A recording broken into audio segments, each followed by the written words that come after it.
The Jubilee continues to make front pages this morning, nearly all of them featuring the Queen on Buckingham Palace balcony yesterday during that pageant, which brought the 4-day celebrations to a close. Didn't she look fantastic? Royal editor Russell Myers joins me now. She said this morning in all the papers, my heart has been with you all, even though she wasn't there for everything. Yeah. But it felt as if she was. Well, it did, yeah. And looking back on it, she was only sort of around for about just less than half an hour. Yeah. But looking back on that, I mean, can we do it all again? Maybe after a little bit of sleep. But what a time. I mean, the fact that a very British thing to say that the weather held up, but I think that really made it. The colours from the 4 days, I mean, just incredible looking back at the pageant from yesterday, trooping the colour, returning back to London, Her Majesty looking amazing. I see you in your green in a homage to Her Majesty. In homage to Her Majesty. And just some wonderful, wonderful moments. I think that Her Majesty said on the eve of the trooping the colour, she said that she wanted people to get together and make memories for a lifetime. Yeah. And I think everybody who would have been there or having a street party, watching on the telly, you know, we just all got swept up in it, and just truly fantastic. And why not? Exactly. Well, we needed an excuse. Just a time to sort of reunite, and that's what she said. You know, people coming together and doing all of that. Charles obviously had to step up, didn't he? Because you know, there was things that she just couldn't do everything. Yeah. We really, I know everybody says, you know, she's amazing, and she is, but she is 96. Exactly. We must not forget that. Yeah. But he's had to really step up, and we saw the slimmed down royal family. We did. Well, we saw the future, and that was you know, it's always said to me that things don't happen by accident with the family. There was all these things laced in that's the an imagery. interesting. And when you look at that, the Queen wanted to make a statement, and taking the issue of Harry and Meghan away, taking the issue of Prince Andrew, who got COVID somewhat conveniently with them. Did he though? He wasn't seen anywhere, but that was perfect because everything was centred on the Queen. Everything was centred, absolutely, and. It was all about not only paying respect to her 70 years of service. I mean, Charles got a huge cheer saying, Your Majesty, Mummy, asking people at the crowd during the concert to make some wild, rapturous noise and talking about a lifetime of service. And that is what it has been. And you look at the statement that she put out last night saying, you know, I've been humbled and honoured to have been watching everything that's been unfolding. But she also did say, you know, I still will continue this job. And she made a vow when she was a young princess, saying that I will do this job for the rest of my life. And now you've got the support of the family, and the very fact that she had Charles, Camilla, and the Cambridges there tells you everything you need to know, I think. No, it absolutely does, and we will see her again. But you know, this felt very. It just felt like a good way to say thank you very much. Well, it's interesting because, you know, she is 96. It took her a massive, massive effort. I mean, she missed the St Paul's Cathedral service on the Friday. Then she didn't go to the Epsom Derby, and she really had to sort of summon all her strength to make that final moment. And you know, some people have been saying, will we ever see her on the balcony again? You know, potentially at trooping.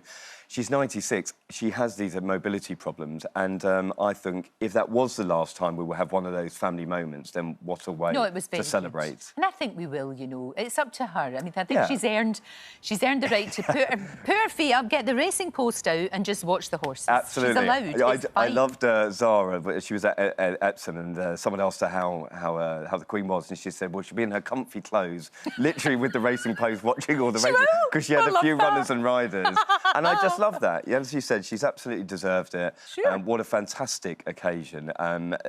You know, I met people from all over the world. Yes. Australia, Brazil, Ghana, who had somebody queued up from like Monday camping over, and yeah, pretty special. Very much so, and it was all about the Queen, you know, with the convenient COVID for Prince Andrew. Yes. And also, Harry and Meghan did, you know, they kept a really low profile. They did, you know, they came to things that they needed to come to, but they, you know, that's what they were asked to do, and they did it. They did. I mean, they didn't, you know, cause a stir. They said that they would sit in the background. Very interesting. So when I was in St Paul's Cathedral, obviously, that lots could have been made about whether William or Charles sort of gave him a nod or a wink, and they didn't. They didn't have eye contact. And Harry was sort of craning his neck to try and make eye contact with William. I thought that was quite sad. However, we only saw them very, very fleetingly. They missed out on all the fun, really. I mean, they missed missed out on the concert, they missed out on the pageant. They even left yesterday afternoon. Oh, they're away, they're back? They are back already. Okay. So will we see them again? I don't think in the near future. I definitely still think the wounds are very raw. But like you said, all centred on the Queen, so at least that they kept their end of the bargain. Although there was one little chap who did his best to kind of, pull focus and steal the show. Louis is always going to be the naughty one now. Oh, my. He was so naughty, but to be fair to the wee fella, he was sitting for hours to be bored. Oh, I mean, just listen, I think we should all be a bit more like Louis. I mean, some of the faces that he was pulling were absolutely extraordinary. He was having the time of his life out there, making faces yesterday at the pageant. He was making faces at Trooping the Colour, putting his hands over his ears when the fly past was roaring over. I mean, he is behaving himself with his granddad. I love this as well. He's behaving himself there, but he wasn't with his mum. He was poking his sort of nose. You did that thumbing your nose? That's really rude. That's really naughty. But I think he has got a little twinkle in his eye. And so when we saw the Cambridge kids out in force this weekend, again, talking about the future, some people saying, Prince George was preparing for a life of service. I mean, they did really well. They were out visiting some of the locals in Cardiff. They were baking some cakes for a street party that was happening over there. And I think when you look at the family, that's what the Queen wanted to sort of show off almost, saying that, I'm still here, but these are the ones that are going to take over. That's true. And it was almost like, I guess George was like William and Louis is like Harry boys, he'll be the naughty one. That kind of thing already. That wee boy has got that label around his neck for the rest of his life, that he's the cheeky chappy. Yeah, well, he's going to have a bit of fun with it, I imagine. We'll be talking for a long time. The highlight for me was Paddington. Oh. How good was that? And it was made even better by the fact we didn't know. No. Nothing was leaked. Well, we didn't know about it. The Queen's family didn't even know about it. So that was my highlight of it. I think it went down like an absolute storm when you saw the royals' faces light up after it came on. I mean, it was just absolute So they had no idea. Genius. No.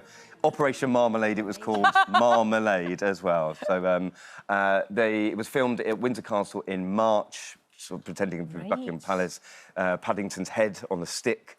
It was all CGI. You've just ruined it for me, because I thought Paddington was real. Of course, I'm just joking. Paddington is real, obviously, Russell. Sorry. And I mean, I thought Her Majesty, she could have had a career in acting, because it was wonderful. It was very good, and now we know what she keeps in her handbag. Yes, the age-old mystery has been solved. It's a marmalade sandwich. No, it was great. It was lovely. It was just a lovely, lovely time. Yeah.